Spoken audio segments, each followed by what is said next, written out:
aí, galera, como é que tá? Estamos aqui em mais um podcast Bring Me Data da Mac4. Hoje a gente recebe essa convidada muito especial, Eleonora. Olá. Muito prazer recebê-la aqui. Prazer é meu, obrigado pelo convite. Imagina, obrigado a gente. É um prazer conversar com você, Eleonora, que é uma referência aí dentro do Brasil e até fora, diria. Estamos caminhando para isso. Boa. Dentro de analytics, dentro de internet, digital. E aí eu queria que você se apresentasse, né? Vamos começar contando um pouquinho aí quem é Eleonora, como você veio até aqui. Bom, vamos lá. Então, eu tenho uma carreira aí mais de 30 anos, né? Acho que já deve dar uns 34, 35 por aí. Eu tenho uma formação em tecnologia, entrei em 87 na faculdade. Em 90 eu saí, me formei, trabalhei um tempo na IBM e depois eu fui para o mercado financeiro. Aí, no mercado financeiro, entrei numa área chamada Centro de Informações. Era uma área focada em análise de dados. Na verdade, mais do que análise, a gente preparava o dado, né? E aí, mudei para áreas de negócios. Tive a oportunidade de fazer uma outra graduação, porque a minha faculdade era de tecnologia, então não dava para fazer uma pós. Aí fui fazer um MBA em design, uma graduação em design, e tive a felicidade de apresentar meu TCC no programa do Jô Soares. Eu já vi essa reportagem, achei fantástico. Aí eu apresentei meu TCC no programa do Jô, e aí o pessoal no banco, eu faltei aquele dia, né? Aí o pessoal no banco no dia seguinte, era você, era o Jô Soares? Era eu. E aí surgiu a oportunidade de trabalhar com internet no ano seguinte, então eu comecei na internet em 99.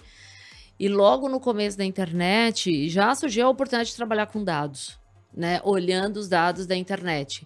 Então, a gente tinha os dados de comportamento do canal internet, que estava começando, mas a gente pensava assim, gente, dá para monitorar o que a gente tem de dados de uso do site. Então, ali começou o primeiro, meu entrar no universo do Analytics, foi aí.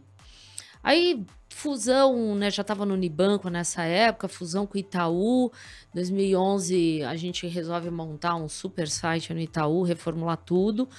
Ó, vamos usar Google Analytics agora? Vamos. E aí começou... 2011. E eu vou te falar, foi uma aventura porque não tinha metodologia, a gente foi tateando, foi experimentando, até algum momento que a gente já começa a pensar que precisa de planejamento para isso. Senão, você captura um monte de coisa, aí você fala assim, para que eu capturei isso? Isso não é necessário? Então, eu que estava muito próximo das áreas de negócio, né? Eu comecei a conversar muito com esse pessoal, então eu entendia. E chegou um ponto que as pessoas, quando idealizavam o novo site, batiam na minha porta. Olha, Eleonora, você pode ajudar a gente? O que eu deveria coletar? Ó, vamos fazer isso e isso, depois a gente constrói uma conversão aqui, isso vai te ajudar na sua campanha, blá, blá, blá. E isso, na verdade, começou a ser algo muito intuitivo. Só que em 2016, mercado um pouco instável, o banco mandando um monte de gente embora. Eu achei que eu não seria mandada embora, porque eu era a única pessoa que cuidava do Analytics. Eu tinha 13 bilhões de dados coletados mensalmente do site e das áreas transacionais. E meu chefe achava que a gente pode dispensar a Eleonora, porque o Analytics não era importante para a TI, ele era importante para os times de negócio. E aí foi embora, e aí eu pensei assim, gente, o que eu faço da vida? Aí um coach, eu tinha uma assessoria com um coach que o banco pagou, um outplacement, e aí começou a minha vida de empreendedora, né?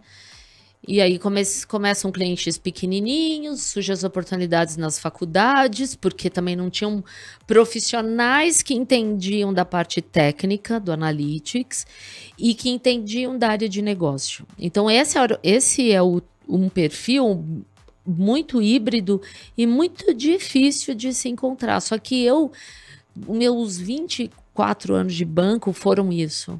Foi olhar para o lado técnico, era falar com as áreas de negócio.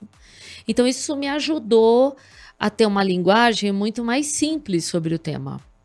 Porque eu tinha que toda hora traduzir na linguagem da área de negócio, na linguagem da área de marketing. Então, eu falava assim, olha, gente, isso aqui funciona assim, ó, vamos fazer assim, porque depois você vai ver isso, isso, isso.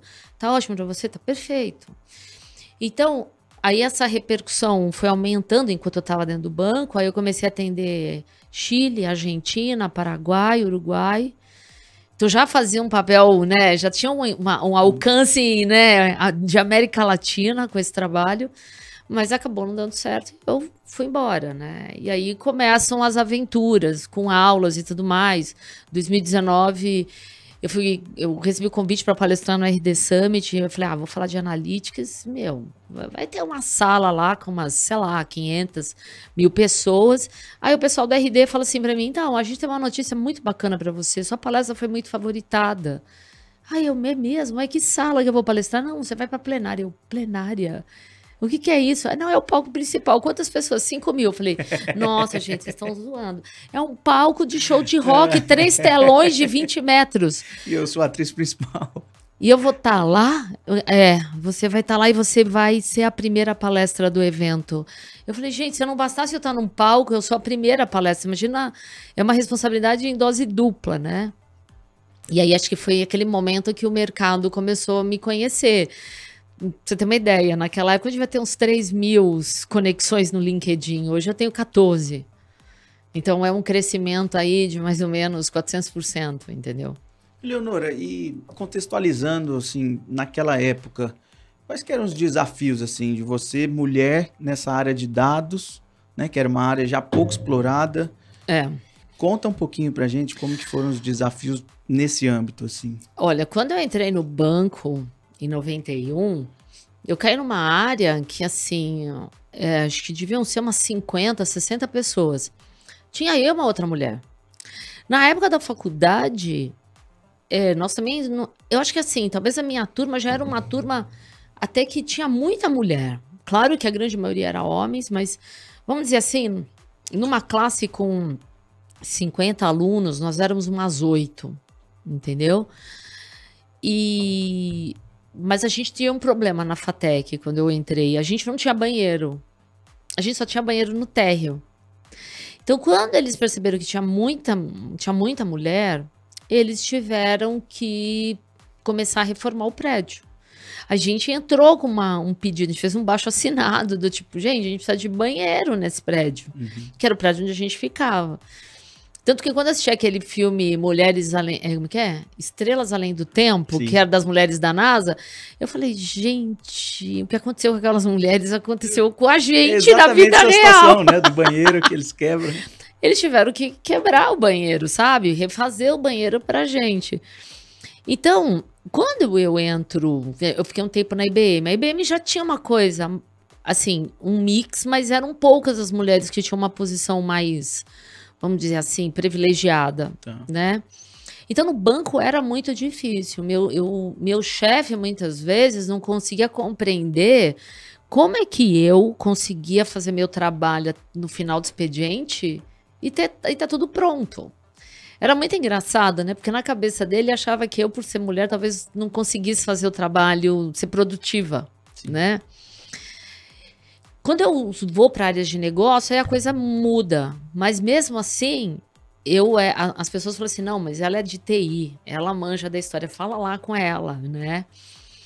Quando eu entro no Itaú, aí de novo eu percebo essa grande diferença. Tinha muito mais homens do que mulheres. Quando a última área que eu estava, eu era a única mulher.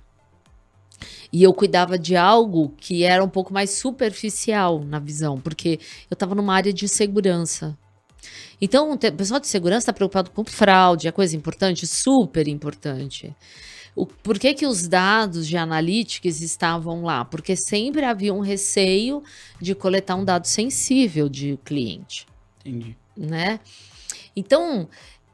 eu acho que assim, durante todo o meu tempo no mercado financeiro e principalmente nas áreas de tecnologia, sempre existia uma questão de se provar.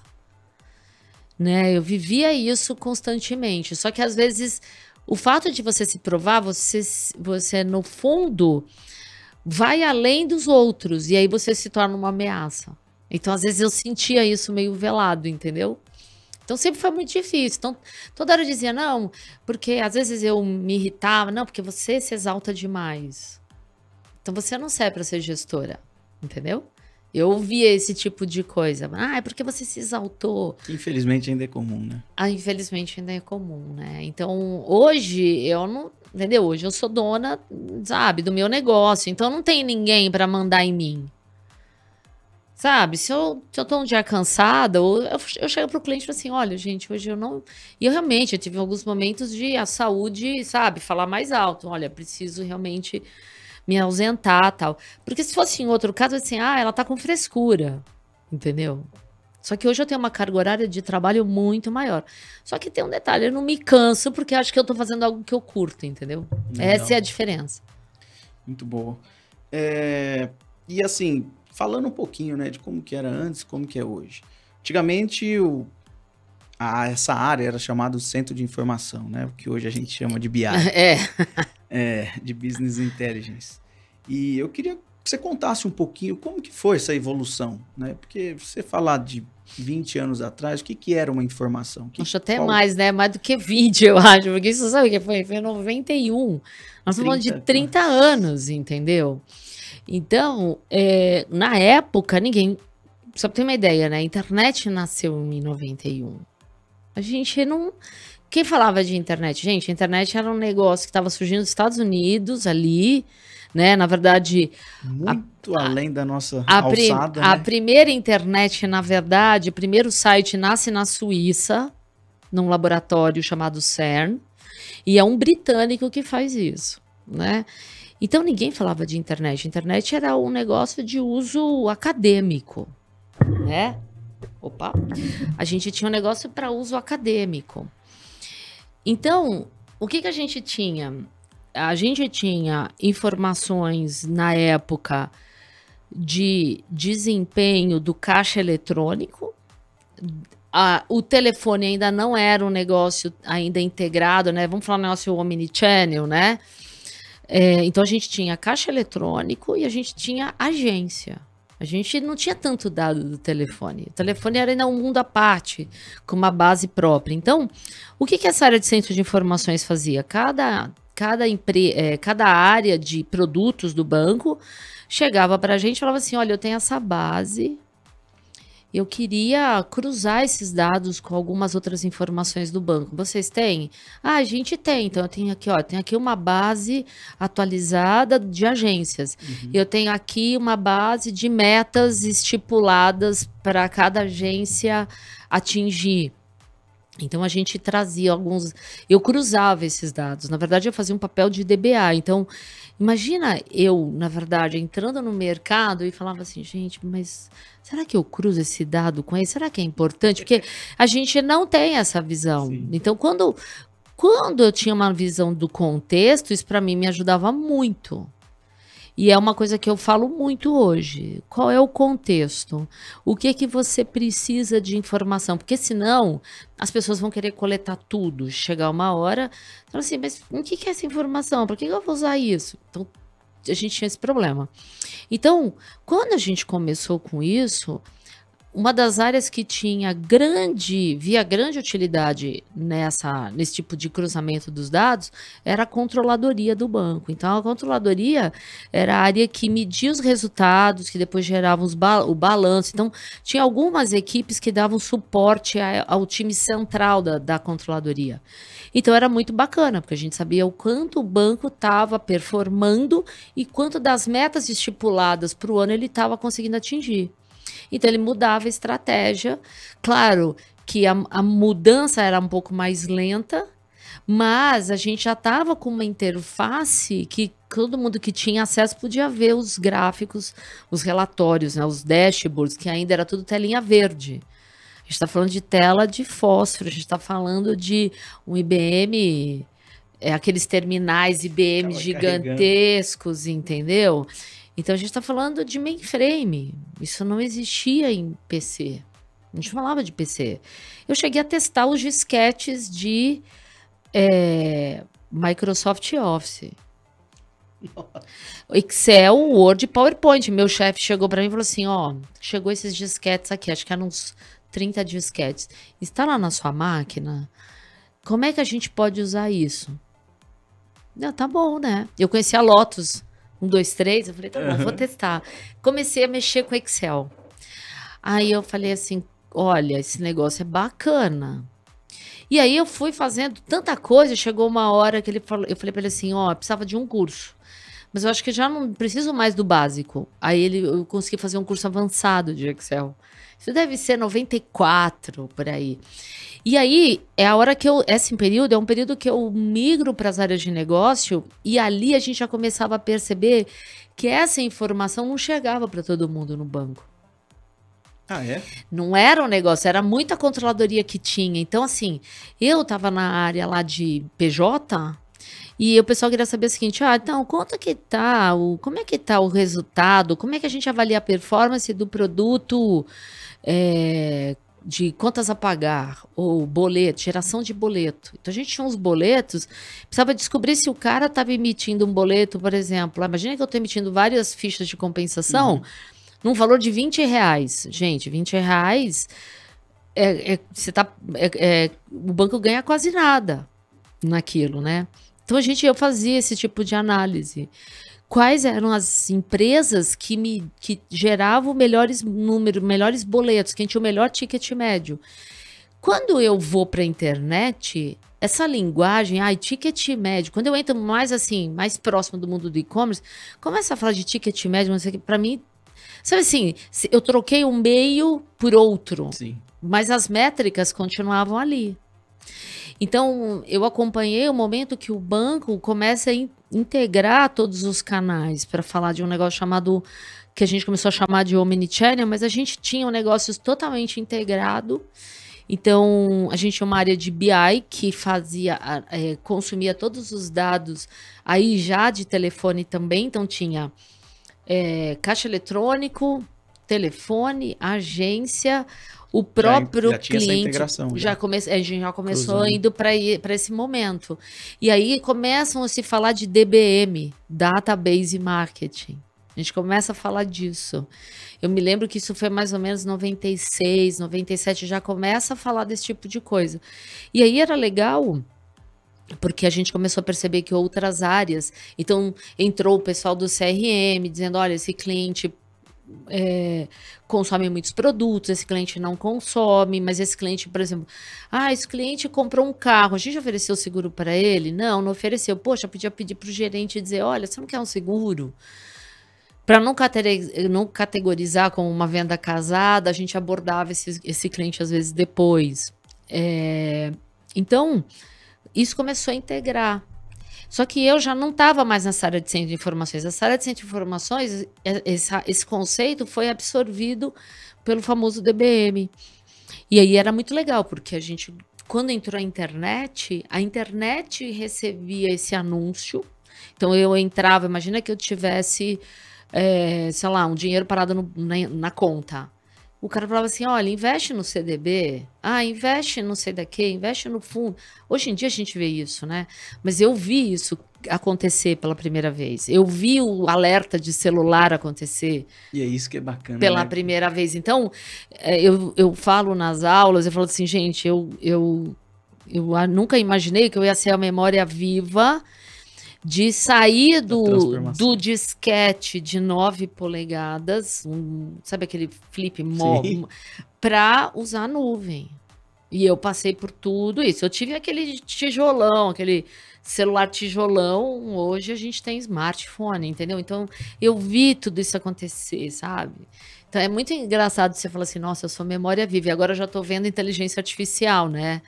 Que foi uma coisa que eu estudei os conceitos lá em 89 na faculdade. Isso é um negócio bacana, porque a inteligência artificial, as pessoas hoje olham o ChatGPT assim, em evidência agora, mas se esquece que isso daí está sendo construído há muito tempo. Muito. Eu estudei robótica, para você ter uma ideia. O cruzamento de dados, eu acho que ele vai aumentando o volume de cruzamento, o volume de dados aumenta com o tempo, capacidade de consolidar tudo isso, que eu acho que é o principal ponto, né? Por exemplo, de um ChatGPT que... Imagina, você tem 10 páginas para ler. Ele vai lá, consolida tudo e te traz um resumo daquilo.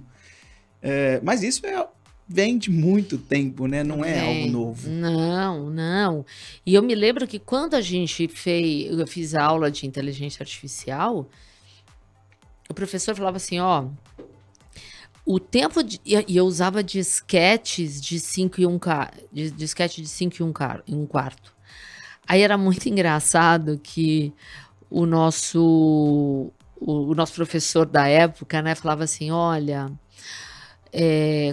a máquina não vai aguentar processar. Então, a gente precisa ter uma base com os 10 registros.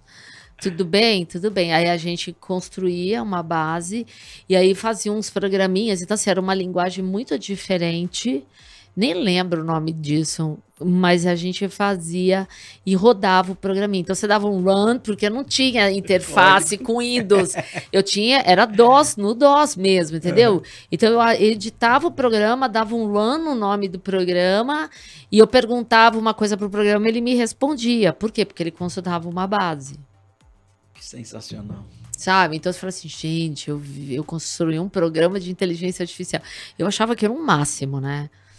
Mas, assim, pensar que em 30 anos, olha o que acontece, mais de 30 anos, olha o que acontece hoje, né? E é muito legal quem passou por todas essas etapas, né? Porque hoje, você pega a geração Z, ela olha tudo pronto, assim, e é difícil você conseguir entender também, um pouco dos porquês foram criadas as coisas, né? Entender como surgiu aquilo, qual que era... Porque hoje você olha um cruzamento de dados, hoje você acessa um Analytics, poxa, informação maravilhosa ali, com tudo pontuado, com toda a experiência, toda a rastreabilidade. Vai ver o que tem por trás. Ninguém imagina o que tem por trás daquilo. Então, quando você olha, você fala assim, na essência, tem uma base que foi coletada, que foi processada e que está formatada para a gente consumir daquele jeito. Então, se eu for parar para pensar, na essência, o processo continua o mesmo. O que acontece é que hoje a gente tem interfaces com look and feel muito melhor, né? Eu saí da tela verde e vejo hoje um negócio que assim, a gente tem tela de computador que é touch. Você entendeu? Né? Então, é um negócio assim, arrasta, arrasta para cá, arrasta para lá, o negócio já se monta automaticamente. Então, ou seja, a questão computacional disso tudo é gigantesco, você entendeu? É um monte de recursos novos, uma quantidade imensa de linguagens de programação. Você me perguntar assim, que linguagem você programou? Programei em COBOL, em Fortran, em BASIC, sabe? Eu cheguei a usar Clipper, cheguei a usar C++, você entendeu? Agora, eu fui fazer no banco, na época tinha um curso de Java, fui lá fazer. Fui super bem na aula de Java, mas... chega uma hora e fala assim, não, eu não quero mais ver isso, assim, sabe? Eu gosto de trabalhar com cruzamento de dados, gosto. O Excel é o meu grande amigo, até hoje. Eu faço inúmeras... Eu já cheguei a estourar a capacidade de linhas do Excel. Essa é nova para mim. Eu estourei, eu precisei dividir em 2 planilhas para poder processar tudo. Senão, não conseguia. Não, muito legal. E... olhando um pouquinho para essa parte de coletas de dados, né? Coleta e mensuração. Aí eu trago até um pouquinho da experiência que a gente tem no dia a dia com clientes de grandes empresas até, que ainda não veem o poder que tem, por exemplo, um Analytics, né? Um GA instalado corretamente. Né? Não adianta só instalar, não adianta não ter o GA4. Queria que você contasse um pouquinho, né? Qual que é o poder real e efetivo, né? Embora pareça algo... Tem horas que o óbvio precisa ser dito. É verdade. Né? E para nós, assim, que a gente que está no meio e vê o tanto de benefício, o tanto de informação que ajuda a tomar a decisão ali na ponta, seja uma pequena, uma média, uma gigante empresa, conta um pouquinho de como que a coleta e a mensuração correta hoje, e já até faz um gancho ali com o GA4, como que isso pode ajudar? Bom, as empresas? Acho legal, assim, além de falar só do GA, né? Eu acho que a gente tem que perceber uma empresa, né? Do ponto de vista estratégia digital, 3 grandes momentos. Então, a gente tem um momento de captura desse usuário externamente. Esse usuário vem para uma busca, para uma rede social, para uma campanha, ou porque alguém mencionou esse usuário. Dependendo desse local onde está essa informação, né, o que foi dito sobre a empresa. Então, se foi algo publicado, a empresa mesmo vai lá e publica na rede social, isso vai ser bacana, porque ela vai conseguir, através do analytics daquela rede social, entender o desempenho, o engajamento daquela postagem, né? E isso vai trazer esse tráfego para o site. O site é o seu ambiente de maior controle. Então, você vai ter aqui uma outra ferramenta de analytics, que nesse caso a gente está falando do Google, né? A gente tem Google Analytics, mas a gente não pode deixar de mencionar que existem outras. Então, existe o Amplitude, que eu nunca cheguei a usar, mas tem gente que fala que ele é um pouco mais simples. Tem o Adobe, que esse eu já cheguei a usar, que é uma das ferramentas mais caras de mercado. E a gente deve ter outras por aí, né? Ainda existe o WebTrend? Sim, existe. A gente tem uma outra francesa que chama AT Internet, ou seja, a gente vai ter alguma ferramenta que vai mensurar o desempenho do site. E, obviamente, que você vai ter um terceiro momento, que é depois que esse cliente ou esse lead foi capturado aqui, ele vai para uma base interna e aqui você vai ter uma ferramenta de BI para olhar para esse cliente. Então, do ponto de vista de site, que é meu ambiente controlado, o Analytics vai ajudar a gente em alguns cenários muito interessantes. Primeiro, entender o tráfego. Como é que as pessoas souberam de mim? Então, as pessoas sabem de mim porque me encontraram na busca. Então, meu site está muito bem montado. Se eu tenho muito tráfego orgânico de busca, é porque o meu SEO, né, que é o Search Engine Optimization, ou seja, a otimização desse meu ambiente controlado para busca, está funcionando. Eu posso ter um tráfego de social, pode ser eu publicando, mas pode ser terceiros. E aí eu vou perceber, nossa, as pessoas na rede social falam de mim. Então, entender o tráfego já é um bom passo para você começar a construir o perfil desse teu cliente. Aonde ele está, como é que eu converso com ele. Então, se a empresa não olha para isso, ela vai dar um tiro às cegas. Ela não sabe para onde, com quem ela tem que falar, sobre o que ela vai falar, em que local ela tem que falar. Então, esse já é o primeiro ponto de usar o Analytics. O outro ponto é saber o seguinte, como é que esse usuário utiliza. Perfeito. Então, como ele utiliza significa, esse é um usuário que gerou, e aí isso é uma métrica nova no GA4, que a gente sempre foi uma métrica de rede social, que é o engajamento. Qual é o meu engajamento? Ou seja, eu tenho visitas engajadas que circulam por mais de uma página ou que ficam com mais tempo com a aba aberta, né? Com o site aberto em primeiro plano, ou clicam em algum elemento que é uma conversão, ou seja, que é uma ação relevante que eu quero que o cliente faça.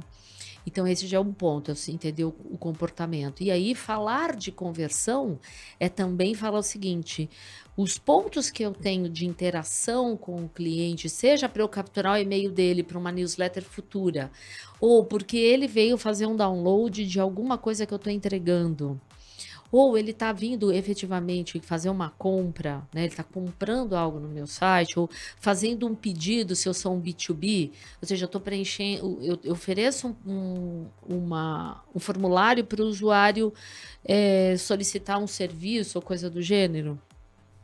Isso são pontos de conversão. Então, a gente entende que o usuário quer se relacionar comigo. Então, esses pontos, até o clique no WhatsApp pode ser um ponto de conversão. Agora, saber, no caso, imagina numa compra, isso é um ponto que as pessoas às vezes acham que o Analytics é, sabe assim, o número na pedra cravado. Ele é um número na pedra cravado enquanto o usuário estava nessa interface. Se aquela venda que foi feita para aquele usuário, se ela efetivamente se consolidou, o Analytics nunca vai saber. Só quem vai saber é o seu BI. Por isso é que você tem 3 momentos. E aí, o BI vai saber se aquele cliente efetivamente pagou o boleto, se o boleto, né, foi permitido, né, se ele pagou. A famosa janela de atribuição. Se o Pix que ele tinha que fazer, se ele fez, porque hoje muita gente vende com Pix. Se de repente o cartão dele não, por mais que eu faço, tem sites que coletam cartão de crédito, mas o processamento, a conclusão vem depois da operadora de cartão. Então, aí talvez só o BI vai saber, o Analytics, a menos que você construa um site que realmente eu só deixo a transação ser concluída se eu recebo esse retorno, então depende muito como é feito isso, né? Então, e a gente também não sabe se esse cliente cancelou a venda, né? Tipo, olha, eu não quero devolução do meu dinheiro. E às vezes o usuário te procura por um outro caminho, pode ser o WhatsApp, pode ser qualquer outra coisa. Então, o Analytics ajuda a gente a entender esse comportamento, esse engajamento e essa conversão. Agora, a conversão real é sempre depois, porque a gente sabe se o usuário fez o pedido de um produto, mas se ele não compra depois, o Analytics vai te dizer, houve uma solicitação. Então, as pessoas não podem se enganar, achar que o Analytics faz tudo. Não, ele não faz. Mas ele te traz muito para que você não gaste dinheiro de forma desproporcional ou esbanje dinheiro num negócio que você nem sabe se traz tráfego para você. Você não sabe se a campanha trouxe tráfego que gerou uma determinada conversão. Então, esse ponto não tem outra ferramenta a não ser um Analytics. Claro que a gente vai ter empresas muito grandes como um Netflix, uma Amazon, que ela tem um Analytics próprio. Então, enquanto aquele usuário está utilizando o site, ela também está gravando isso numa base que deve processar uma questão ali de 4 minutos, porque imagina, está processando num cloud, numa nuvem, né? Eu trabalhei com uma ferramenta dessa no Itaú chamada Splunk. Essa ferramenta monitora tráfego aéreo, ela controla o aeroporto de Dubai. Então, imagina que um voo atrasou, sei lá, o voo está atrasado para o pessoal embarcar. Ela sabe quanto de consumo de energia a mais ela tem, porque as pessoas plugam o celular ou o computador numa tomada para esperar o voo sair. Ela sabe quantas pessoas vão para o banheiro nessa hora. Então, o que eles trabalham? E o Splunk não é uma ferramenta que vai coletar só o site. Então, eles têm sensores por exemplo, de uso de tomada. Eles podem ter sensores de tráfego de pessoas, né? Você tem ferramentas que fazem isso hoje. Então, eles sabem quantas pessoas se dirigiram para os banheiros. Então, o que eles fazem? Um voo está atrasado, ou vários voos estão atrasados, pede para o pessoal de limpeza abastecer o banheiro, porque as pessoas vão para lá. Entendeu? Essa análise isso é completa da jornada, né? Essa é uma análise perfeita, porque a gente está falando de um dado que é físico, é de uma movimentação de pessoas, entendeu? É um analytics? Mas com um dado diferente, sabendo o que ele é, o que ele representa e qual é a ação que eu tenho que tomar. A mesma coisa vai acontecer com o meu site. Eu vou ter os dados, então, se eu descubro que uma campanha A não funcionou bem, volta lá no Ads, se foi no Google Ads que você fez, qual foi o público que você configurou? Pode ser que você está distribuindo para um público que não é o cara que vai comprar seu produto. Ontem mesmo estava falando com uma aluna, ela tem uma loja de semijoias. Ela tem um valor X do produto dela. Se ela, por exemplo, faz um produto para uma classe A e B e divulga para uma classe D, aquela classe D vai achar que o produto dela é caro. Sim. Então, ela gastou um dinheiro para fazer uma campanha, quando a pessoa chega e fala assim, não, isso aqui não é para mim. Aí o que vai acontecer? Você vai ter um abandono, né? Além de criar um detrator da sua marca, né? Também. Você entendeu? Então, você percebeu? Não é só ver o comportamento, não é só ver o tráfego, é combinar tudo isso. E aí talvez seja um pouco a dificuldade das pessoas de combinar vários dados. E aí é quando eu falo para você deveria também combinar os dados da sua rede. Porque assim, mais do que só ver crescimento de seguidores, que é uma coisa que talvez no primeiro momento é algo que você vai querer ver, você tem que olhar se aquilo que você está gerando de conteúdo está gerando interação. As pessoas estão comentando, elas estão compartilhando, elas salvam o post que você fez no Instagram, elas compartilham o post que você faz no LinkedIn. Então, quanto mais você consegue mais do que o seguidor, quanto mais você consegue esse engajamento, mais você começa a ganhar força da sua marca. Perfeito. A gente chama lá tem as supermétricas e as egométricas, né? As pessoas falam de métricas de vaidade, mas só olhar o seguidor não quer dizer nada. Esses dias, quando eu fiz, que eu atingi 14 mil seguidores no LinkedIn, eu fiz um post dizendo assim, eu não cheguei aqui sozinha. Teve muito trabalho, muita gente me ajudou, muito conteúdo produzido, com um crivo, sabe, extremamente criterioso para trazer uma informação correta. E tudo bem, assim, para mim 14 mil já era algo para mim impensável quando eu fui demitida lá em 2016. Mas o que eu comento é o seguinte, gente, venha quem tenha que vir, porque quem vem é porque tem interesse e isso pode gerar engajamento. E essa Melhor 14 mil muito engajado do que 100 mil que você não tá ali para criticar e não sabe. Aí você faz um post e consegue 7 mil pessoas alcançadas. Cara, 7 mil... Para um público selecionado e qualificado, isso é muita coisa. Você entendeu? Então, aí a gente tem que dizer o seguinte, menos, às vezes, é mais. Com certeza. E menos, tanto nessa questão de volume de seguidor, menos na coleta, porque você tem que saber coletar os dados. Sabe assim, o trivial... que vai fazer diferença na sua análise. Ontem não, mas acho que foi anteontem, eu estava num grupo de WhatsApp e alguém perguntou, vale a pena eu contabilizar a visualização de um banner no site? Depende. É importante para aquele site, naquele momento, ter a coleta da visualização do banner? Se sim, coleta, mas também coleta a quantidade de cliques, porque não adianta só coletar a visualização. Você quer saber se as pessoas clicaram e se de repente elas foram fazer a ação que precisa fazer. Perfeito.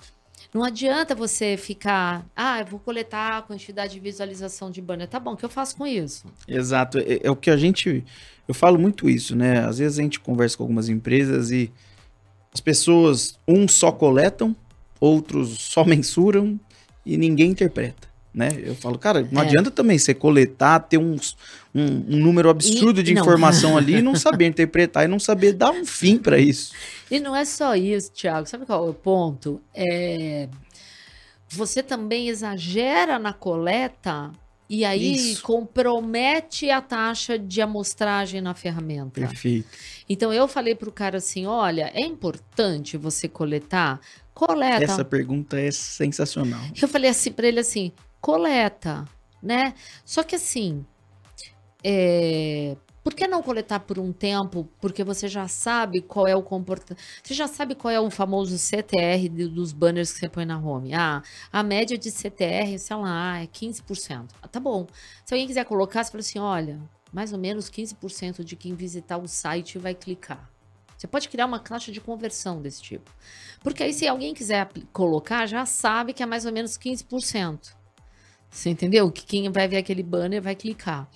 E aí, você fala assim, tá bom, eu corro esse risco. Como é que você chegou nesses 15%? Meu tráfego é muito pequeno. Aí eu falei para ele, não adianta você ficar com isso uma semana. Tem que ficar pelo menos uns 3 a 6 meses para você ter esse número muito mais apurado. Eu, no Itaú, com tanto tráfego, em uma semana eu já tinha testado. Eu já sabia quanto que seria uma taxa. Então, a gente era uma coisa que acontecia também no banco, que era assim, muita gente apegado a um dado que não serve para nada. E aí você quer apagar? Não apaga, pelo amor de Deus, eu vou usar. Vai ver se o cara usava. Não. Você igual aquelas abas que você vai abrindo no teu desktop ali. Você fala, não, eu vou usar. De repente você não leu nenhuma. E abriu tudo à toa. Pois é. É igualzinho as pessoas, eu acho que muitas pessoas fazem isso, né? Poxa, você chega para a empresa e fala, tá, mas qual que é a sua North Star Metric? Onde que você quer chegar? Tá bom. Você tem isso já? Tenho. Uhum. O que você quer? Como que a gente vai medir os resultados, né? E a pessoa não sabe falar. Ela não sabe. E nós não estamos falando de empresa pequena, estamos falando até das grandes, assim. E outra, talvez, não sei se você deve já ter visto muito isso, pelo fato de você estar muito próximo, né, do cliente. Que métrica você quer ver? Eu quero ver a quantidade de páginas vistas. Tá bom, mas o que você faz com isso? A página à vista é importante? Aí eu vou dizer para você, tem hora que a página à vista é importante? Tem. Por quê? Porque no meio, pensa que você é um site que trabalha com publicidade. Cada página com um volume muito grande de visualização é mais caro anunciar nela. É mais caro anunciar no Jornal Nacional da Globo ou lá no programa do Luciano Huck, ou é mais barato você anunciar no programa do Faustão na Bandeirante? Entendeu? Nós estamos falando de audiência. Eu não sei também se a audiência tá bem assim, mas, né, vamos falar, você quer anunciar no programa do Ratinho 5 da tarde? Nem sei se é 5 da tarde, mas tô chutando aqui. Nós estamos falando de audiência de televisão. Vamos medir audiência na internet. Páginas muito vistas são mais caras para anunciar. Ainda mais com um público qualificado. Então, o que acontece? Aqui, essa métrica é importante. Entendeu?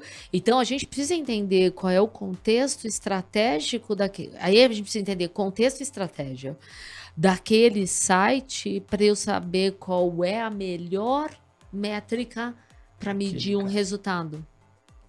Se não, se apegar a página, no caso assim, num segundo momento, por que a página vista seria interessante? Só é interessante para quem é de conteúdo.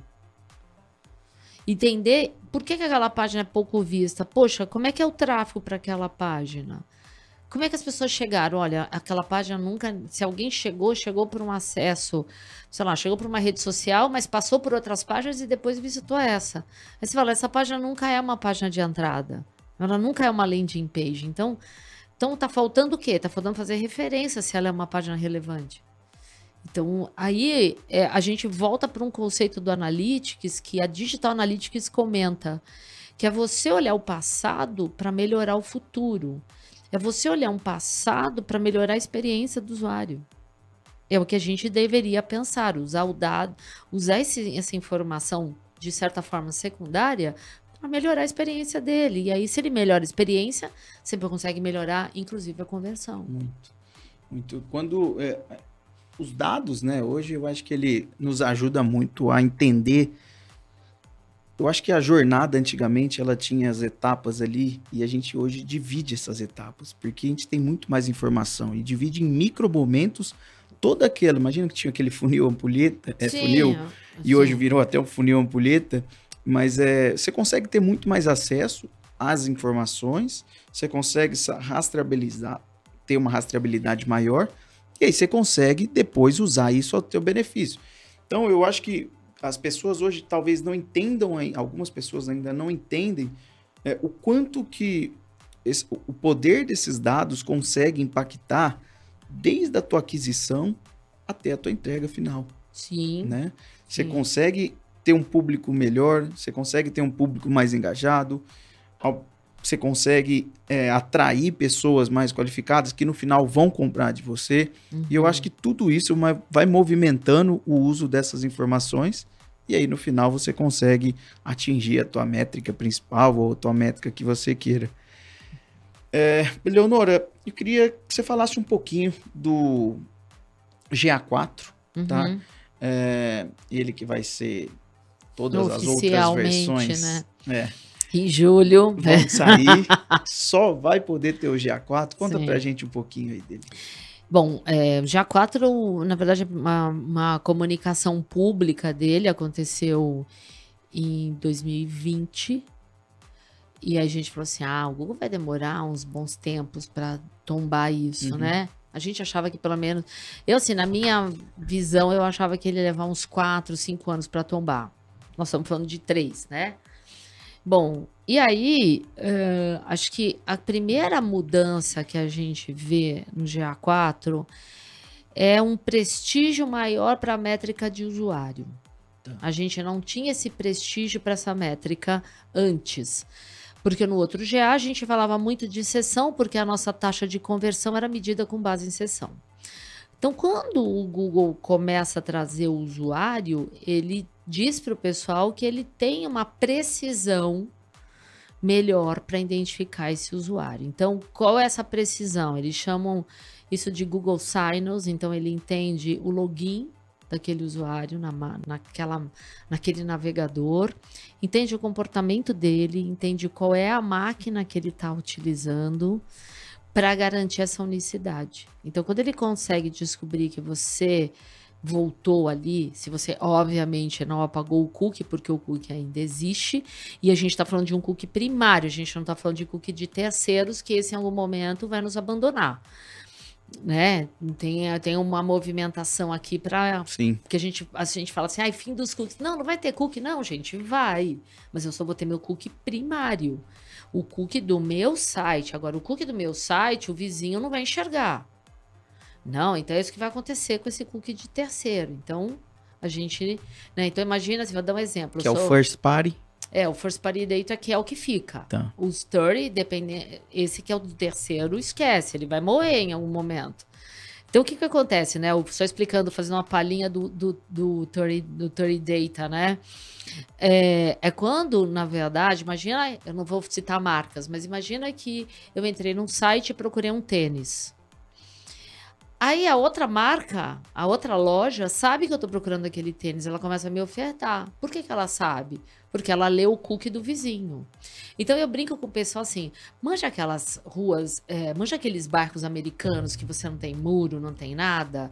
A vida era daquele jeito. Eu sabia qual era a televisão que o vizinho tinha, eu sabia qual era o sofá que ele comprou, eu sabia qual era a marca da churrasqueira porque eu conseguia entrar no quintal dele. Com o fim desses cookies, é como se subisse uma parede, um paredão. Eu não vejo mais nada. E eu não sei nem o carro que o vizinho tem. Entendeu? Essa é a diferença. Então, o GA4 está tentando garantir a veracidade dessa métrica de usuário, mesmo que eu não tenha um login. Porque quando eu tenho uma área logada no meu site, eu posso ter uma coleta de dados identificando, usando um user ID, que é a identificação do usuário, desde que ela não seja uma identificação óbvia, né? O óbvio anulante. Isso significa que eu não posso guardar nesse user ID um CPF, um e-mail, porque eu chego no cara, né? Ou seja, quem for acessar os dados do Google Analytics vai chegar nesse cliente. Então, esse user ID tem que ser um número atribuído pela sua aplicação, né? Pelo seu site. Então, a métrica de usuário ganhou muita relevância. E por conta disso, a gente tem uma segunda taxa de conversão, que é uma taxa de conversão por usuário. Um desejo muito antigo de marketing. E toda vez que eu me lembro muito bem, não estava no banco, a galera falava assim, poxa, mas essa taxa de conversão é por usuário? Não, ela é por sessão, ela é por visita. E as pessoas ficavam revoltadas. Por que eu não posso dividir? Eu falei, você até pode, mas você vai dividir na mão, né? E aí, então, acho que esse é um primeiro ponto. Acho que o outro ponto que a gente percebe é que a linguagem desse GA4 está muito mais direcionada ao negócio.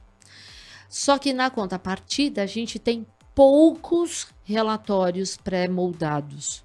Só que eles criaram uma área chamada de explorar, que me lembra um Power BI mais simplificado. Então, a gente tem duas áreas ali, não temos a customização de cor, essas coisas. Mas eu consigo customizar os dados que eu quero colocar e eu consigo customizar o relatório que eu vou produzir. Então, eu tenho... E nessa área do explorar é que está o funil. E o funil, dessa vez, muito mais inteligente, porque no outro GA, eu quando fazia o funil, contava a partir daquele momento. Esse funil não. Esse funil é retroativo. Então, a gente já ganha aqui... Nossa, eu consigo pensar num... Agora que eu descobri a jornada do usuário, eu vou conseguir fazer só daqui para frente? Não, gente. Vocês conseguem... Se você está levando em consideração páginas, né, ou algum evento que já tinha sido pré-coletado, você consegue olhar retroativamente. Isso é um ganho absurdo.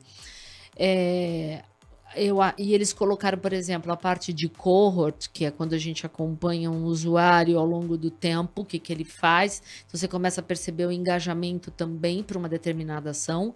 O cohort é um dos relatórios que está nessa área de explorar. A gente tem aqueles famosos de fluxo, sabe assim, fluxo de dados, de fluxo de navegação. Ele está super interativo também. E tem um que eu gosto muito, que não era um relatório fácil de fazer, é um relatório de segmentação, que muita gente de marketing pensa dessa forma. Como é que eu vou criar segmentos? E aí, lá no GA4, você consegue fazer isso. Então, a gente percebe uma ferramenta com uma combinação de alguns relatórios padrões, né? Continua tendo relatório de tráfego, continua. A gente tem agora, tudo virou evento, até mesmo um page view é um evento que gera um... Então, assim, viu uma página, gerou um evento chamado visualização de página, né? Ou seja, a gente tem tudo como evento. Isso facilita para a construção do funil. Então, por isso que o nosso funil hoje não sofre mais. Se tem um clique no meio da jornada e esse clique realmente era relevante, precisava ser mapeado, lindo, porque você vai ter ele no seu funil, né? Então, a gente percebe uma ferramenta muito mais próxima de uma necessidade, mas na contrapartida, ela exige um conhecimento mais aprofundado de manipular dados. Então, quando eu falo de explorar, você tem que saber qual é o campo que você vai trazer. Senão você vai trazer o campo errado. Então tem que tomar cuidado.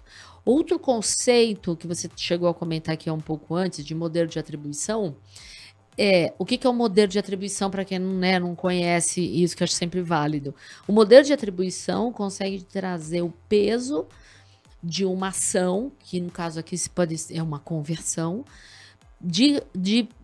o peso dos canais na hora de contribuir para aquele cliente executar aquilo. Uhum. Então, é como se eu falasse assim, olha, o primeiro ponto de contato do usuário foi através de uma ação orgânica. Ele viu você na busca, mas depois ele volta para uma campanha.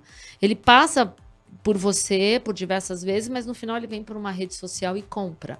Então, eu entendo no modelo de atribuição quem deu assistência, né, quem deu suporte e quem realmente converteu. E lá no GA4, o tráfego tem uma consulta muito interessante, que é a primeira visita do usuário. Legal. Então, saber qual foi o momento que aquele usuário conheceu você pela primeira vez é demais. Por quê? Como é que eu uso isso a meu favor? É tentar fazer uma campanha ali de branding, de marca naquele canal, porque aquele canal é onde o usuário te conhece. Então, apresenta sua marca, apresenta o seu produto, sem querer muito vender, né? Acho que é uma coisa muito de trazer o seguinte, qual é o meu papel como empresa, o que eu contribuo? Agora, o canal de conversão é legal porque você fala assim, aqui eu posso ter uma linguagem vendedora. E se for uma campanha, eu posso ter uma campanha vendedora. E é legal que quando a gente olha no modelo de atribuição nesse GA novo, eu tenho topo de funil, assistência, meio de funil e a base do funil. O final do funil, perfeito, que é onde ele converte. Então, você entende quem são os outros canais que estão aqui no meio de campo te ajudando. E aí você fala assim, bom, nesses canais de meio de campo, eu já posso mudar minha linguagem de comunicação. Já posso dizer para o cara que eu vou ter uma oferta ou que eu estou lançando um serviço novo nos próximos meses. Então, é legal você enxergar essa visão. Então, isso é uma coisa que eles conseguiram unificar. E eu, inclusive, vi uma tela recente que ele vai dizer por que os números do Ads não batem com a Analytics. Que isso é um dilema de muita gente. E ele diz, olha, não bate por causa disso. O que a gente está falando aqui de inteligência artificial? Então, esse é um GA4 que tem inteligência artificial por trás. Legal. Então, vai te ajudando, vai te orientando na hora de tomar uma decisão e até mesmo de fazer uma análise. Boa. Leonora, você trouxe aí a parte de branding, né? E a gente vê muito... das pessoas sempre, quando procuram agências assim, quando nos procuram, principalmente, eles segregam muito a parte de performance e de branding, né? E como que a gente consegue demonstrar o quanto que tem relação dados, branding e performance?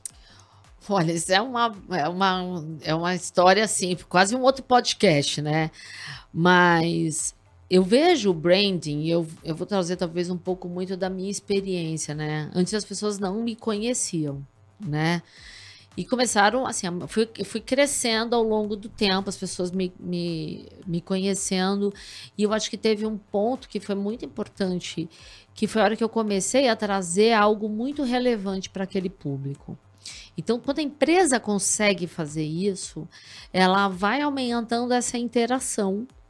E aí você começa a perceber muito mais as pessoas querendo falar com a marca, né? Claro que a gente, no caso de uma empresa, né, e aí a gente está falando até de empresas maiores, muitas delas também utilizam um famoso ferramentas de social listening.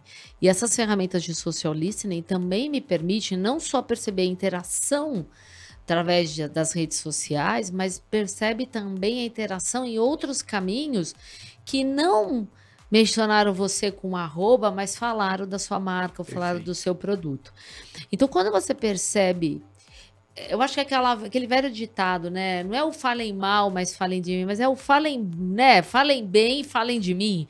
Quando você consegue perceber esse tipo de métrica em termos de menções, e se essas menções são positivas e que isso pode indiretamente alavancar até mesmo seguidores, mas você tem que perceber que esses caras vêm e você vai perceber uma aquisição de novos usuários no seu site, aí você já começa a vincular branding com performance, ou seja, você tem menções, você tem próprio engajamento na sua rede, porque as pessoas, você vai perceber uma taxa de crescimento de seguidores. Então você começa a perceber que a tua diferença de crescimento e de evasão de seguidores é pequena. É claro que a gente vai ter aqui robôs, a gente não está, né, livre disso, mas vai ser sempre tem aquelas ferramentas que alguém contrata para tipo seguir um monte de gente para ver se a pessoa te segue de volta. Não adianta aquilo, né? Eu nunca contratei. Pura ilusão. Nunca contratei uma ferramenta. A gente falou, você não quer testar? Não quero testar. Vai na contramão de tudo que a gente... Não quero testar, esquece. Eu quero crescer de uma forma que eu sei que eu estou gerando valor. Então, quando eu, por exemplo, quando deixo de publicar algo, as pessoas falam assim, nossa, faz tempo que você não publica algo. Ou quando eu publico algo, as pessoas falam assim, nossa, ainda bem que você publicou. Então, acho que também deixar de estar presente é você cai no esquecimento. Então, isso serve para mim como empresa ou pessoa, mas serve para qualquer empresa. Então, se você perde essa interação, você perde a força da sua marca. Então, é importante e é muito importante as pessoas perceberem que tem pessoas do outro lado respondendo. E isso vai criando laços. Vamos dar um exemplo claro aqui. Quer ver algo, genial como o Netflix interage nas redes sociais? É impressionante. É muito humanizado, ao mesmo tempo... Tem um case bem antigo, e aí eu falei assim, que eu fiquei com vontade de ir nessa churrascaria, ela fica em Nova York... Mas tinha um cara, um jornalista, que sempre frequentou essa churrascaria. Um belo dia ele estava em Tampa e ele, muito cansado, ia chegar em casa, não ia estar com saco de fazer um jantar. E ele ia descer no aeroporto de Newark, em Nova Jersey. E aí ele posta na rede social mencionando a marca da churrascaria, Mortons. Bem que vocês podiam estar me esperando com um jantar no aeroporto de Newark. Aí o que a marca fez? Mandou um garçom de black tie com uma sacola da Mortons pro cara. Social listening na veia. Aí você fala assim, é um case antigo. Eu descobri esse case há pouco tempo atrás. Gente, eu quero conhecer a churrascaria. Por que a Mortons é tão bom a ponto do cara mencionar e a Mortons ouvir? Na contrapartida, tem um caso de um outro cara que ele queria comprar um Fiat Strada, ele pagou o Fiat Strada à vista. Não, desculpa. Era um Fiat, o estilo, acho que era um carro bacana quando lançou. Sim, sim. Era o estilo. Ele comprou o Fiat Estilo, pagou, e não sei o que aconteceu, porque eu não consegui achar muitos detalhes da época, é bem antigo esse case, a Fiat não entregou o carro pro cara. Era o prazo de 40 dias e ela não entregou. Aí o que esse cara fez? Ele criou um site para dizer, ó, tô sendo feito de palhaço, né? A Fiat moveu uma ação para tirar o site do ar. Por que ela não fez? Por que ela entregou o carro pro cara? Entendeu? Aí ele não contente, ele assim, não resolveu o meu caso, ele criou um site .com dizendo a mesma história. O cara foi lá, a Fiat foi lá, moveu uma ação, tirou o site do cara do ar. Aí o cara não contente criou um site .it, Itália. A Fiat foi lá e pôs uma ação para tirar o site do ar. Por que não resolveu isso? É claro, eu não tenho detalhes, mas assim, eu sei que o cara criou... Para o cara ter criado 3 domínios, é porque a Fiat não estava resolvendo, porque senão ele não criaria esses 3 domínios.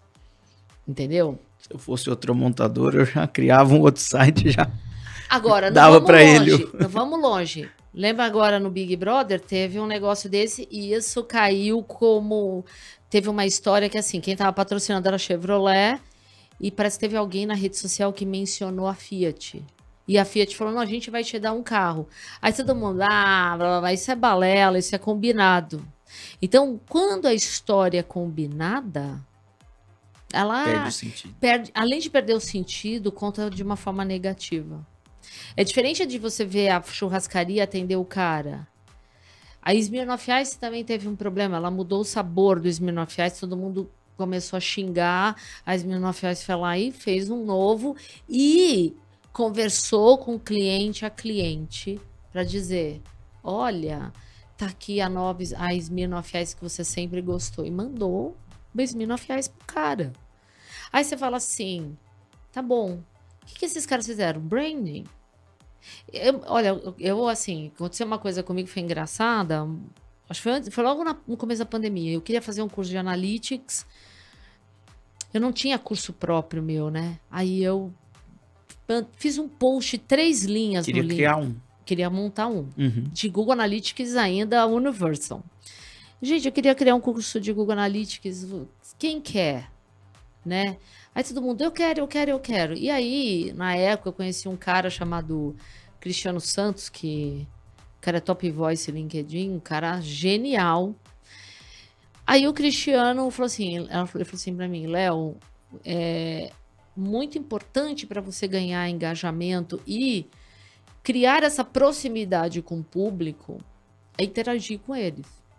Então, todo mundo que escreveu naquele post, eu respondi e coloquei o link para eles deixarem um e-mail num formulário. Aquele post chegou a 30 mil visualizações. Legal. E aí eu construí uma base de clientes, de pessoas que queriam fazer meu curso. Então, quando eu lanço um curso, eu sei quem eu tenho que procurar. Ah, fulano, agora eu sei que eu tenho que procurar, eu tenho que fazer um grupo nichado que está num determinado lugar. Então, isso é um respeito às pessoas. E é isso que é o branding que a gente tem que fazer. Então, o que acontece? Toda vez que você posta alguma coisa, gera muito mais engajamento. Porque você respeita as pessoas e interage com elas. Então, os números viram consequência. Você registra isso através dos números. Isso pode reverter depois em mais visitas, pode reverter em trabalho, pode reverter em serviços oferecidos. Isso vai revertendo, ou seja, isso vai melhorando a sua performance. Ou seja, a performance começa a ganhar um peso natural, entendeu? É um fluxo natural, mas que respeita cada um e que interage com cada um. Olha, eu vou te falar, é muito difícil. Por mais que às vezes alguém mandou uma mensagem e já aconteceu de mandarem mensagem no meu site e ter problema, a mensagem se perdeu, depois eu descobri que a pessoa tinha escrito, aí eu falei, olha, me desculpa, a mensagem se perdeu e eu tô aqui para saber o seguinte, eu posso te ajudar ainda de alguma forma, porque você me procurou no momento X e você tá no momento Y, pode ser que você não precise, mas me desculpe. E as pessoas falam assim, nossa, não imaginei que eu ia receber um e-mail seu. Cara, faz muita... tão genuína, simples e faz diferença. Genuína. E era de verdade. E assim, eu me senti péssima de não ter respondido aquela pessoa. E a gente vê grandes marcas hoje que elas pecam por isso. E tentam fazer algo assim mirabolante e tal, e esquece de fazer o básico. Simples. Né? Parece que esse contato mais humanizado, mais genuíno, está começando a se afastar, assim, sabe? Então quer fazer um negócio para impactar, e aí você põe aqueles bots que às vezes me dão nos nervos, entendeu? E não só o bot, né? Você vê, a empresa vai lá, tenta fazer algo forçado e aí tentar conversar com milhões de pessoas, Não só funciona. que fica um negócio com bot, por exemplo. Beleza. Lógico que o bot tem muita funcionalidade para inúmeras empresas, para inúmeros segmentos, tudo mais. Mas tem empresa que, poxa, às vezes ela vai lá, ela responde um usuário de forma genuína. Igual o Netflix. Netflix não comenta todos os comentários. Não, mas ele vai pegar o melhor. Eles são que o Instagram já fez o trabalho de colocar lá em cima, porque é o mais curtido. Ele vai lá, comenta e a pessoa fala: poxa, essa empresa, ela pega o pequeno. Ela, por uma imagem ali, ela forma uma big picture. Então ela fala: poxa, calma aí. Ele está conversando com o usuário. É uma empresa que é humanizada. Uma empresa que... Então, tem gente simples lá atrás falando, entendeu? Então faz muita diferença. Né? Eu não sei como é que vai ser essa história de chat GPT conversando e tudo mais. O quanto que na verdade, a gente vai perceber que, sei lá, o algoritmo de busca do Google vai descobrir que aquela página foi gerada por chat GPT ou não. Não sei. Você entendeu? Então, eu acho que tem coisas... E a gente pensa assim, não, vamos pensar que pizza, né? Você come, sei lá, pede uma pizza aí, qualquer de uma pizzaria dessas de fast food. Aí você vai num lugar para comer uma pizza artesanal. Percebe quando as pessoas valorizam muito porque o negócio é feito à mão? Gente, parece que o manual tá se tornando, sabe, o suprassumo ali, tem um valor inestimável, né? Eu vou dizer assim, eu mesmo fiz uma ação no final do ano para clientes, né? E eu mandei um brinde tradicional para cliente e tal. E sabe o que eu decidi? Eu falei, gente, eu vou quebrar. Eu decidi... gosto muito de... Meu lado design falou alto, né? Eu vou comprar uns papéis coloridos e eu vou picotar, fazer uns recortes, vou customizar e vou escrever o cartão à mão. Eu escrevi o cartão à mão para quase legal. 100 clientes meus. Sensacional. Aí, cara, tipo, cliente, parceiro, alunos, assim, pessoas que são realmente muito... que contribuem muito comigo. As pessoas mandavam assim, não acredito que eu recebi...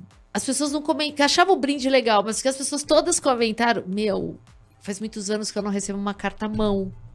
Faz muitos anos que eu não recebo um cartão à mão. Eu falei, nossa, gente, olha que coisa. E eu toda digital fazendo um cartão à mão. E a minha irmã até falou pra mim assim, você vai ficar com dor na mão. Eu falei, não tem problema, eu vou fazendo em lote. Porque a gente perdeu esse hábito, né? De escrever. Muito. A gente sabe isso. Muito, dói a mão Mas demais. esse de escrever... Vai escrever uma redaçãozinha. Cara, eu resolvi fazer à mão. Foi um negócio tão terapêutico escrever... Porque eu fiz o primeiro texto e tem hora que vem a inspiração, fez lá o texto e tal. E aí escrevi. E essa não é a primeira vez que eu faço uma ação desse tipo. Então, quando eu fiz 40 anos, eu fiz um negócio desse tipo. As pessoas levaram cada uma lembrança customizada. O que eu tô falando, o que eu fiz no meu aniversário, você poderia fazer, entendeu? Na sua empresa, você poderia fazer com o seu grupo, seu quadro de funcionários. As pessoas, quando elas conseguem se sentir únicas, ou seja, quando você consegue usar o digital para fazer as pessoas se sentirem únicas, isso vai gerar um engajamento impressionante, porque aquela pessoa vai assim, ela se preocupa comigo. E me preocupa, eu converso com as pessoas, eu não tenho uma outra pessoa conversando, entendeu? Sim. Então, assim, a empresa tem que criar uma linguagem única para conversar com esse público. Então, ela tem que ter um pool de pessoas e essa linguagem, claro, cada um tem o seu papel, mas tem que ter um teor, sabe, assim, próprio para conversar. O Netflix tem o teor deles, sei lá, Itaú tem uma coisa de uma visão mais, sabe assim, descolado. Então, e a gente percebe hoje em dia que Itaú tem uma pegada mais para jovem. Sim. Eles perceberam isso. Então tem que ter uma comunicação desse tipo, né? Eu com os meus 54 anos, essa mecha branca, as pessoas olham assim e falam assim, Uma vez eu fui participar de um hackathon, as pessoas olharam pra minha cara e falavam assim, gente, vocês querem alguém no grupo? Não, a gente não quer, a gente já tá com o grupo pronto. Puro etarismo, né? Olharam pra minha cara, tipo assim, quem é essa louca? Quem é essa mulher que vem aqui num hackathon de TI, que você contava nos dedos, tá? As mulheres. Quem é essa mulher que tá aqui, achando que eu era da organização? Falei, não, gente, vim participar. E eu tinha 4 jovens, um deles ainda menor de idade, hoje já não mais, mas vieram... A gente fez Senta o grupo... aqui que eu vou te contar a minha história. Não, o pessoal pergunta pra mim assim, mas o que você manja? Eu falei assim, então tá, gente, olha... Quem nasceu aqui em 1999? Eu nasci, então, eu já tava na internet nessa época, tá, neném? Boa. Você entendeu? Não, então, é louco, porque às vezes eu chego numa aula, as pessoas falam assim, gente, mas é uma mulher que dá aula de Analytics... Então, tem aquela coisa, é uma mulher que dá aula de Analytics, nossa, mas ela tem toda essa idade, mas ela tem um espírito jovem, ela tem uma... E aí, sabe, as pessoas... E aí, por outro lado, eu vejo as meninas falando assim, nossa, eu quero ser igual a você quando crescer. E eu fico extremamente lisonjeada, falando, gente, eu não imaginava que com o passar dos anos eu seria uma referência, até mesmo por uma questão de carreira. Nem talvez por causa do Analytics, mas talvez por ter quebrado essas pedreiras, sabe, no meio do caminho. Então, isso me deixa muito, muito feliz. Então, muitas garotas às vezes me procuram, o que eu devo fazer? Que tipo de curso eu poderia fazer? Como é que eu poderia me destacar? Então, assim, claro que se eu tiver que conversar com todo mundo por muito tempo, não dá, né? Eu não trabalho, mas à medida do possível, eu sempre consigo trocar uma ideia com alguém e tal, e eu acho que é importante fazer isso, sabe? Acho que é uma forma de mostrar assim, olha, vai existir gente que vai te questionar, assim, ainda mais pelo fato de você estar numa área os haters técnica, vai sempre ter alguém para ti, e você vai ter hater de marca, sabe? Aí você fala assim, você vai dar tanta... Você pode até ouvir o que um hater tá falando, mas você vai dar tanta voz ao hater? Talvez não, né? Eu acho que é por aí. Eu acho que é todo esse mundo do branding e performance se constrói dessa forma. Sim, e você falou um ponto, eu acho que foi mês passado que eu estava lendo um antropólogo, e na época da pandemia, ele falou muito sobre o quanto que as pessoas antes iam para cidades grandes e o quanto que esse fluxo ia se inverter. Se inverter. Né? E teve mesmo. Né? Sim. Quando, principalmente com a entrada do home office, muitas pessoas saíram das grandes. E isso reflete um pouco dos comportamentos da sociedade também. A customização que hoje as pessoas sentem falta é justamente por causa disso. Né? Ela quer estar num lugar que ela se sente pertencida, ela quer estar num lugar que ela sente que ela é única, embora ela não seja única, mas ela quer ser um dia único. Então, quando uma marca conversa com você, é a mesma coisa que você falar com um ídolo teu. Sim. Né? Poxa, eu vejo às vezes o Neymar respondendo alguém no Instagram dele, alguma coisa. Você fala, cara, olha que legal. Né? Um dia eu posso ser aquele pessoa. Então, eu não vou criar uma rejeição. Pelo contrário, você vê que tem casos que a empresa ou a pessoa ou a estrela respondeu, você fala, cara, é um negócio humanizado, é um negócio genuíno, eu quero estar um dia ali. Com certeza. Então, isso é esse lado customizado que as empresas têm que entender, né? E começar a colocar em prática. Ela precisa. E você falou aí um ponto, né, das pessoas responderem, né? Eu fiz alguns posts assim, e às vezes menciono algum cara que eu acho muito fera. Então, por exemplo, a Vinashi, que é um bambambam do Analytics. Tem um outro cara que é o Jim Stern, que é um outro cara que fala muito de redes sociais. Tem um outro cara que é o Brian... Agora eu vou lembrar o outro nome dele. Mas assim, eu já mencionei os 3... E os 3 me responderam. Que sensacional. Então o Brian chegou uma hora e falou assim, porra, que demais, né? Você viu o livro, e eu mencionei uma coisa do livro dele.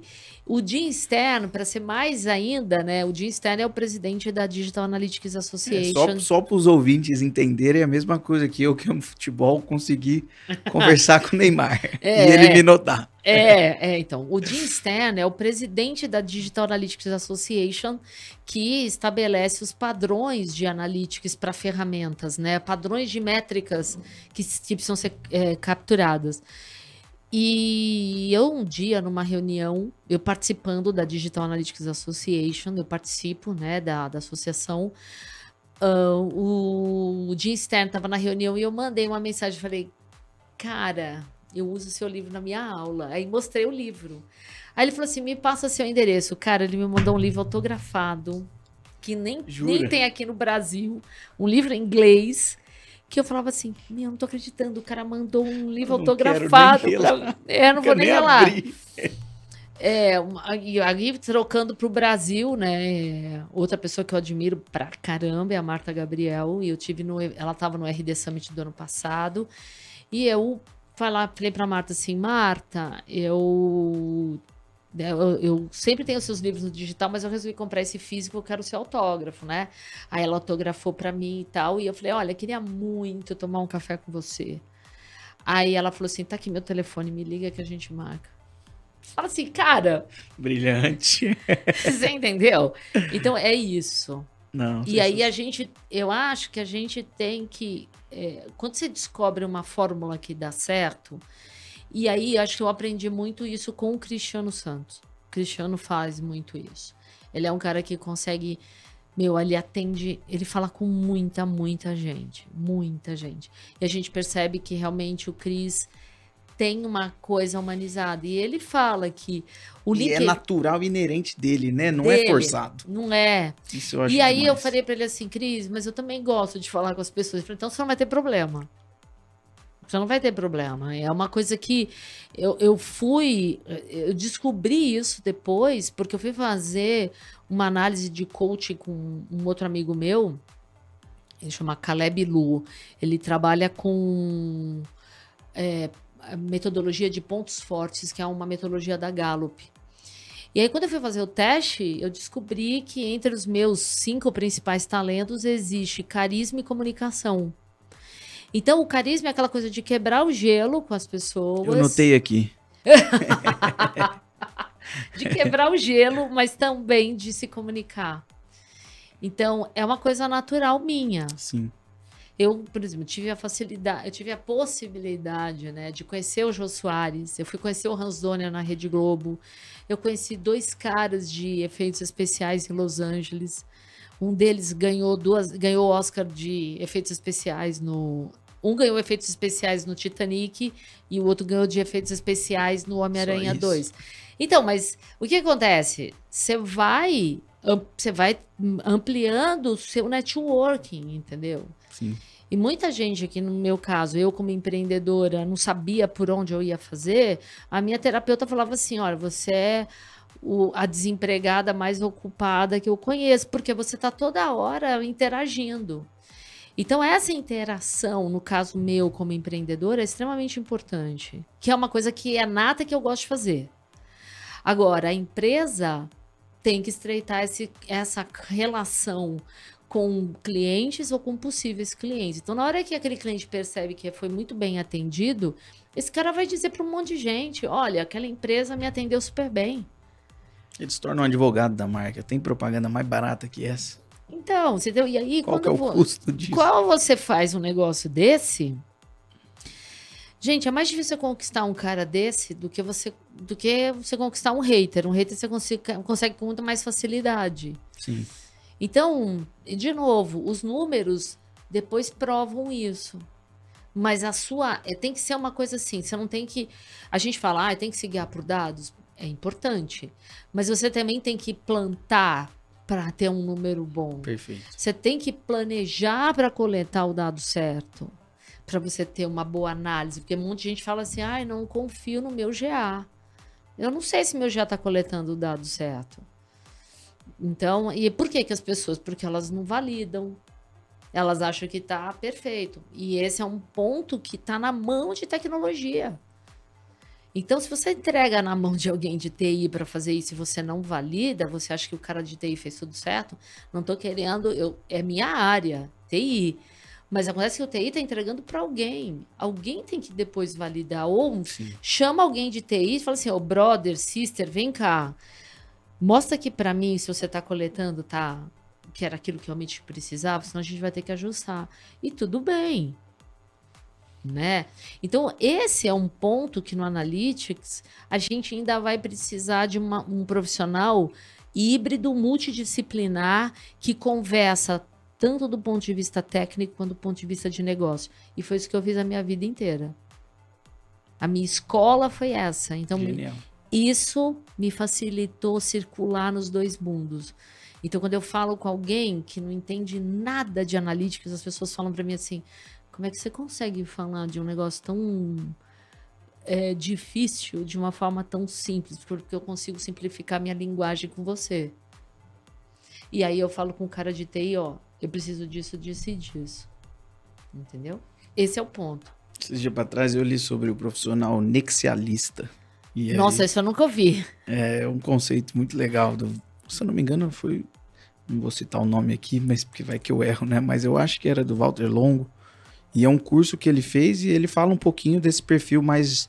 É o generalista, mas que sabe aglutinar tudo, Sim. sabe?